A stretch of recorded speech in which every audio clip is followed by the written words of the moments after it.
Salut Laurent.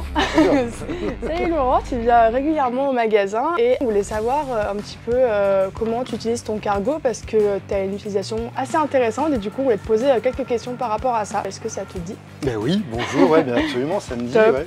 L'utilisation du cargo, il est assez intensif parce que je suis sculpteur sur métal à Lyon depuis une vingtaine d'années, plus.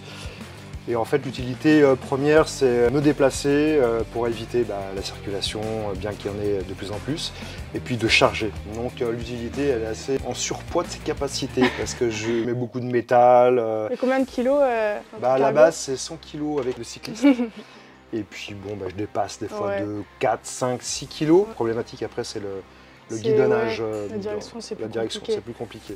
Et comment tu as connu les vélos de Fratello? Alors les vélos de Fratello, je les ai connus vraiment par hasard. J'ai commencé à me poser la question parce que je roulais énormément en utilitaire, à me dire bon, j'en ai pas forcément l'utilité parce que je suis toujours en transport en commun, en vélo et ça coûte cher et de plus en plus cher. Et j'ai commencé à prospecter différents magasins sur Lyon, mais j'étais pas convaincu de ce que je voulais. Et puis j'avais pas du répondant en face, ça me correspondait pas. Et puis je suis venu ici parce que j'ai vu des vidéos sur YouTube justement, en voyant Fratello parler un petit peu des vélos Reiser Müller. Donc tout de suite j'ai fait, je vais aller faire un tour là-bas. J'y suis allé, j'ai expliqué ce que je voulais, mon cahier des charges. Et puis ils ont été à l'écoute complètement. J'ai pu essayer plusieurs fois, j'ai pu revenir. On m'a mis des poids dans le vélo pour voir comment ça se comportait, l'utiliser en descente, en montée, freiner, passer dans des endroits un peu exigus, faire un peu d'hors-terrain. Et là, j'ai fait, c'est exactement ça. L'avantage d'avoir acheté chez les vélos de Fratello, c'est que toute la maintenance fait par le mécano, c'est au top. Quand ça ne va pas, je reviens, on rebidouille. Je suis pas pro Fratello, hein. C'est qu'il y a une connivence et puis des bons rapports humains. Donc quels sont un peu les avantages et les inconvénients d'avoir un vélo cargo? L'avantage, c'est que tu vas dans tous les sens en centre-ville, parce que tu n'as pas besoin d'être dans les bouchons. Donc, vraiment l'inconvénient pour moi de ce vélo, c'est qu'il n'est pas furtif, il est difficile à emmener quand on pédale. Des fois on se retrouve entre les voitures, on veut passer, mais c'est un peu plus compliqué, ça passe pas. J'ai l'habitude de rouler en single speed, j'ai un petit vélo musculaire, donc c'est plus réactif. Mais quand on l'a pris en main, après, ça va. Donc c'est pas fait pour la même chose. C'est fait pour transporter, c'est fait pour aller loin. C'est comme si c'était une deuxième voiture pour ceux qui ont deux voitures. Donc moi j'invite tout le monde à se débarrasser de la deuxième voiture et d'utiliser le cargo pour aller faire les courses. Par contre, le gros avantage, c'est que chargé à bloc, il monte des murs. Il est vraiment très très puissant et super costaud. Parce que j'ai déjà eu 3 accidents. J'ai tellement confiance que des fois, dans certains virages, quand je penche un peu trop, je suis borderline vraiment.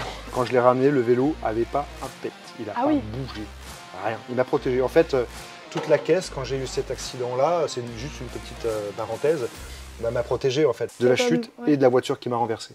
C'est important de le dire, je pense. Et pour finir, est-ce que tu as un message à faire passer pour les personnes qui n'osent pas trop sauter le pas? Le message, il est très simple, c'est essayer avant d'acheter parce que c'est quand même un investissement. Parce que la plupart des gens qui achètent un vélo électrique se disent que c'est trop cher parce qu'ils pensent vélo et non pas moyen de locomotion. Oui, franchissez le pas parce qu'une fois qu'on l'a fait, on est complètement libre. Et puis recharger sa batterie à la maison, ça coûte moins cher que de faire un plein. Franchement, quand on est intramuros, on n'a pas forcément besoin de la voiture, surtout si on travaille en ville, ça n'a plus de sens maintenant, vu que la politique elle est en train de changer. Allez-y, foncez, achetez un vélo cargo, peu importe, et venez chez Fratello. Oui, venez chez Fratello. Est-ce que ça te dit de faire un petit tour de ton vélo? Absolument, mais j'ai pas trop l'habitude de faire le tour de mon vélo, je suis plutôt dessus en général. Alors de ce côté-ci du vélo, c'est très intéressant. J'ai rajouté un truc, mais ça, c'est d'une importance capitale. C'est Fratello d'ailleurs qui me l'a passé.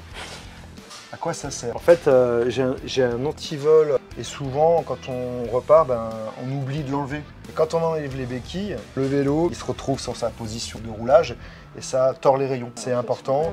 Bon, après, il y a aussi les stickers des copains qui ont des groupes de musique. J'avais envie de me faire une espèce de tête d'oiseau à l'arrière avec la gueule ouverte. Un sticker des vélos de Fratello. J'ai changé de pédale parce qu'en fait, les pédales d'origine sont petites et glissantes. Donc là, j'ai opté des pédales de BMX avec des pics qui accrochent. Et lui, j'ai vu que tu avais une petite housse là. Ça, c'est ma petite housse de protection pluie. Vu que je suis toujours en train d'interchanger les affaires, j'ai juste une caisse avec une sangle. Ouais, et après tu remets, ouais, c'est juste pratique. besoin, ouais, c'est pratique. Mais ça me va très bien comme ça. Ouais. Je peux mettre mon sac, mes antivols. Oui, forcément, hein, quand on est en ville, il faut des antivols. Il faut être des équipé. Antivols, complètement. Bon, on a parlé un peu de vélo, cargo. Maintenant, on va aller à ton atelier pour voir ton art, ton travail. Ah bah avec plaisir. Il faut l'avoir en main parce que. Ah ouais, là, parce que moi, je sais pas faire ça. Allez, go, c'est parti. Allez.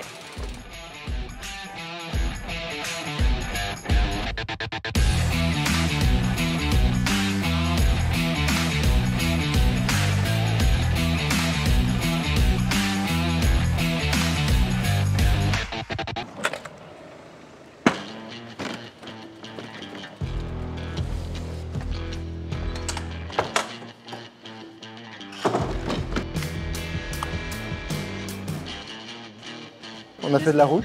Ouais, un petit peu. Est-ce que tu peux un peu nous parler de ton univers, ton atelier, un peu faire un petit tour?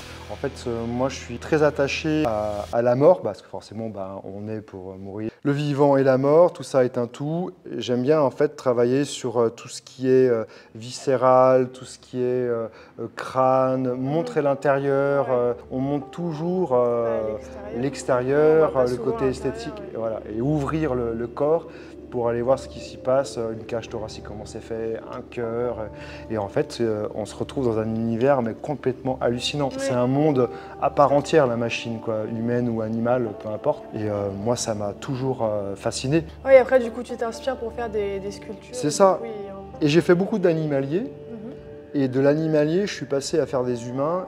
C'est pareil, en fait, que c'est la posture. Nous, on est redressé. Je travaille aussi surtout sur l'équilibre. Avoir une sculpture figée, c'est aussi difficile que donner un mouvement à une sculpture qui est en train d'avancer. Sculpture-là, ça fait partie, je les ai appelés les chuchoteurs, la posture. Ouais. Donc la sculpture, elle est complètement figée, mais juste en lui donnant une posture, elle a un mouvement.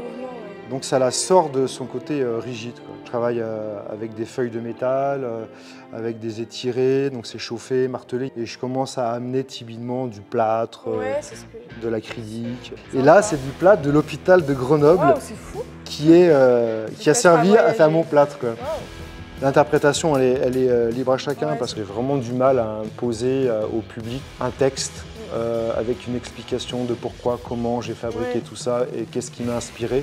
Parce que pour moi, ça indique directement ma vision artistique et ça bloque l'imaginaire de celle qui est en face, quoi. Ça va au-delà de la passion parce que j'ai arrêté pendant un temps et je commençais à être désagréable avec mon entourage, à être comme si j'étais en manque et j'ai repris un atelier très rapidement. Je sais que je peux y aller quand j'en ai envie et c'est très rassurant. Donc il y a un côté viscéral. Cet atelier est quand même... Ah bah ouais, l'atelier 23, il est cool, hein. Bah, merci beaucoup pour cette petite visite d'atelier, ça m'a avec trop plaisir. Et puis allez suivre Laurent Martinez, de toute façon on aura le Insta en collab de toute façon. À bientôt.